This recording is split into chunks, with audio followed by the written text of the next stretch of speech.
চারদিকে সবুজ নীল পানি, আকাশের রং নিয়েই যেন লেকের পানি নীল বর্ণ ধারণ করেছে। নির্জন, নিস্তব্ধ, সবুজ, সব মিলিয়ে নিজেকে হারানোর এক অনন্য জায়গার নাম মহামায়া লেক। এই মহামায়া লেকটি চট্টগ্রামের অন্যতম সেরা একটি বিনোদন স্পট। শুধু কি চট্টগ্রাম, বলা হচ্ছে বাংলাদেশের দ্বিতীয় বৃহত্তম কৃত্রিম লেক এটি। মহামায়া লেকে মানুষ বেড়াতে আসেন, সবুজ দেখতে আসেন, অরণ্যে নিজেকে হারাতে আসেন। এখানে অতিথি পাখিরাও আসে, দূর দূরান্ত থেকে হাজার হাজার কিলোমিটার পথ পাড়ি দিয়ে অতিথি পাখিরা আসে মহামায়া লেকে। এই লেকের স্বচ্ছ পানিতে আপনি যখন ঘুরে বেড়াবেন তখন দেখবেন চারপাশে অজস্র অতিথি পাখি কিচির মিচির শব্দে ডাকছে। স্বচ্ছ নীল জলে যখন আপনি ইঞ্জিন নৌকায় কিংবা কায়াকিং করে ঘুরে বেড়াবেন তখন মনে হবে এই এক চিলতে শান্তির জন্যই বুঝি আপনি ছুটে এসেছেন মহামায়া লেকে। এই মহামায়া লেক নিয়ে আমার দুটি অভিজ্ঞতা আছে, নিজের অভিজ্ঞতা। প্রথমটি বলি পরে, তার আগে বলি মহামায়া লেকের অবস্থান নিয়ে। চট্টগ্রাম মহানগরী থেকে প্রায় ৪৫ কিলোমিটার দূরে মিরসরাই উপজেলার দুর্গাপুর ইউনিয়নে মহামায়া লেকের অবস্থান। বাংলাদেশের দ্বিতীয় বৃহত্তম কৃত্রিম লেক এটি, যার আয়তন প্রায় ১১ কিলোমিটার। লেকটি তৈরির অন্যতম উদ্দেশ্য ছিল পানি সংরক্ষণ।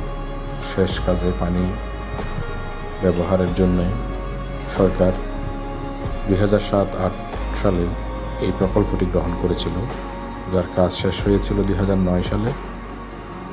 ২০১০ সালের ডিসেম্বর মাসের ২৯ তারিখ মাননীয় প্রধানমন্ত্রী শেখ হাসিনা লেকটি উদ্বোধন করেছিলেন। এরপর থেকেই মানুষ এখানে দলবদ্ধ হয়ে লেক ভ্রমণে আসছেন। আমি যেদিন সপরিবারে লেক ভ্রমণে যাই সেদিন ফোন করেছিলাম বন্ধুবর সরবুদ্দিন কাশ্মীরকে। দুজনের সাংবাদিকতা জীবনের ২৪ বছরের স্মৃতি আমাদের, সম্পর্কটাও দুই যুগের। তাই মহামায়া লেকে যাব, কিন্তু কাশ্মীরকে ফোন করব না, সেটি তো আর হয় না। তাই কাশ্মীরই ওখানে ভরসা হিসেবে এগিয়ে এলো। আমরা প্রায় দুপুর ১২টার দিকে গিয়ে পৌঁছলাম। গেটে গিয়ে দেখি বিশাল এক রেস্টুরেন্ট, চট্টগ্রামের অভিজাত রেস্টুরেন্টের একটি হ্যান্ডি। সেই ব্র্যান্ডেরই একই গ্রুপের আরেকটি প্রতিষ্ঠান গড়ে উঠেছে মহামায়া লেকের প্রবেশ প্রান্তে। ভালোই লাগলো, এখানে পর্যটকরা এসে ভালো মানের খাবার খেতে পারবেন। যাই হোক, আমি গাড়ি পার্কিং করলাম, আমার সঙ্গে আমার পরিবারের সদস্যরা আছে। গেটের কাছে গিয়ে দেখলাম টিকিট কাটার ব্যবস্থা আছে, বাট আমার টিকিট কাটতে হলো না, সেই কাজটি আগেই শেষ করেছে কাশ্মীর। আমরা পৌঁছলাম হেঁটেই লেকের বাদে। পৌঁছে দেখি সবুজের রাজ্যে যেন হারিয়ে গিয়েছি আমরা। নয়ন জোড়ানো সবুজ মোহনীয় এক রূপ, অপরূপ সুদার টানে এখানে অন্য পর্যটকদের মতো আমরাও ছুটে এসেছি। এই লেকের পানি নীল, আকাশের সঙ্গে মিতালি করে নীল বর্ণ ধারণ করেছে লেকের পানিও। আমরা অন্যদের মতো কায়াকিং করব না ভাবলাম, কারণ আমাদের সঙ্গে পরিবারের ছোট সদস্য আছে, যার বয়স মাত্র 2 বছর বা 2.5 বছর। অতএব আমরা একটু বড় আকারের ইঞ্জিন নৌকা ভাড়া করলাম। আমাদের গন্তব্য হলো লেক দেখা, একই সঙ্গে ঝর্ণা দেখা। ঝর্ণার টানে আমরা ছুটে চললাম। শুরুতে ইঞ্জিন নৌকার শব্দে, মানে ইঞ্জিনের যান্ত্রিক শব্দে কান একটু বিরক্তকর ভাব লেগেছে বটে। এরপর সেটা শোয়া হয়ে গেছে। আমরা যখন লেকে পৌঁছি, চারধার দেখতে থাকি, মুগ্ধ হতে থাকি। এরপর আমরা এক পর্যায়ে পৌঁছে যাই ঝর্ণায়। সেখানে আমাদের পরিবারেরই সদস্য রাপি, সাপি, আবিদ, তানজিম, ওরা সবাই বিমুগ্ধ হয়ে ওঠে। আমাদের সঙ্গে থাকা একজন পর্যটক মিনারেল ওয়াটার বোতলে ঝর্ণার পানি নিচ্ছিলেন। তিনি পানি পান করবেন বলে তিনি বললেন, ঝর্ণার পানি সুস্বাদু, তিনি পান করবেন। আমি একটু মুখে দিয়ে দেখলাম, বাহ, কি প্রশান্তি, কি ঠান্ডা, ফ্রিজের পানির মতোই ঠান্ডা, অথচ খুবই স্বচ্ছ। এই পানি মিশে যাচ্ছিল লেকের পানির সঙ্গে। এমন অপরূপ ঝর্ণা দেখে আমরা বিমুগ্ধ নয়নে যখন চারপাশে ঘুরতেছিলাম, তখন দেখলাম অন্য অনেক পর্যটক সেখানে আসছেন, ছবি তুলছেন এবং লেকের সঙ্গে মিতালি করছেন, ঝর্ণার সঙ্গে মিতালি করছেন। পর্যটকদের অনেকের সঙ্গে আমার কথা হয়েছে, তারা মুগ্ধ। বাংলাদেশে দ্বিতীয় বৃহত্তম এই কৃত্রিম লেকটি মূলত কৃষিকাজে পানি সরবরাহের জন্য তৈরি করা হয়েছিল। পরবর্তীতে এই লেকটি যে বড় ধরনের একটি পর্যটন কেন্দ্র হয়ে উঠবে, সেটি হয়তো শুরুতেও বোঝা যায়নি। কিন্তু বাস্তবে যখন দেখা গেল হাজার হাজার মানুষ সেখানে যাচ্ছেন, ঘুরে বেড়াচ্ছেন, তখন মহামায়া লেকটি অন্য একটি রূপ পেল।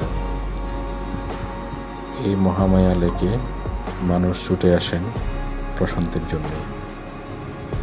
পাহাড়, ঝর্ণা, লেক, কায়াকিং সব মিলে যেন এক অনন্য রূপ তার। কিন্তু আমরা যখন গিয়েছিলাম তখন কিছুটা শুষ্ক মৌসুম, ঝর্ণার স্রোতধারা তুলনামূলক কম ছিল। তারপরেও যতটুকু ছিল তাতেই আমরা মুগ্ধ। আমাদের মতো যারা দর্শনার্থী এখানে গিয়েছেন, তাদের অনেকেই দেখলাম দূর দূরান্তে পাহাড়ে হারিয়ে যেতে, কেউ কেউ সবুজ ঘাসের মধ্যে হারিয়ে যাচ্ছিলেন। এমন অপরূপ সুন্দর বাংলার প্রকৃতি, যা ভাষায় বর্ণনা করাও কঠিন। চিরশ্যামল, চিরসুন্দর, চিরসবুজ এই বাংলাদেশের একটি অংশ মহামায়া লেক। এখানে পাখির কিচিরমিচির শব্দে মানুষকে পুলকিত করে। লেকের স্বচ্ছ জলরাশিতে কেউ নৌকা বেয়ে, কেউ বা কায়াকিং করে ঘুরে বেড়ান। মনের সুখে যখন কায়াকিং করেন, তখন তারা হারিয়ে যান নিজেদের অন্য এক ভুবনে। ঝর্ণা দেখে যখন আমরা ফিরে আসছিলাম, তখন দেখলাম অনেকেই ঝর্ণার দিকে যাচ্ছিলেন। তারা আমাদের মতো ঝর্ণা দেখবেন। ঝর্ণা দেখতে দেখতে মুগ্ধ নয়নে আমরা বিশাল জলরাশির কাছে এসে দেখলাম কোনো জেলে যাচ্ছেন মাছ ধরতে। তারা সেখানে জাল ফেলবেন, মাছ ধরবেন। পর্যটক দল কায়াকিং করে মনের আনন্দে, আর আমরা ফিরে আসতে থাকি আপন গন্তব্যে। ভরদুপুরেই আমরা গিয়েছি যেহেতু, আমাদের পেটে এখন ক্ষুধার টান। এমন নীল সবুজ জলরাশি ছেড়ে আমরা এবার ফিরতে থাকি সেই রেস্টুরেন্টের পানে। আমরা খুব কাছাকাছি চলে আসি লেকের। দেখলাম সারিবদ্ধভাবে অনেকগুলো নৌকা সেখানে বেঁধে রাখা হয়েছে। মহামায়া ছড়া সেচ প্রকল্পটি অপরূপ সুন্দর, কৃষ্ণচূড়ার রং এখানে ছড়িয়েছে অপরূপভাবে। থেকে বেরিয়ে আসি হ্যান্ডি রেস্টুরেন্টে। আমাদের এখন পেটে ক্ষুধা, আমরা খাবো। খাওয়ার আগে শুনি পর্যটক SM নাইমুর রহমান রাফির অনুভূতি। মহামায়া লেকটার মধ্যে খুব নতুনত্ব ভাব আছে। ওইখানের মধ্যে ঘুরতে যে ফিলিংটা পাওয়া যায়, এটা মনটাকে একেবারে ঠান্ডা করে দেয়। কিন্তু একটা out of the world experience এখানে পাওয়া যায়। খুব দারুণ একটা জায়গা।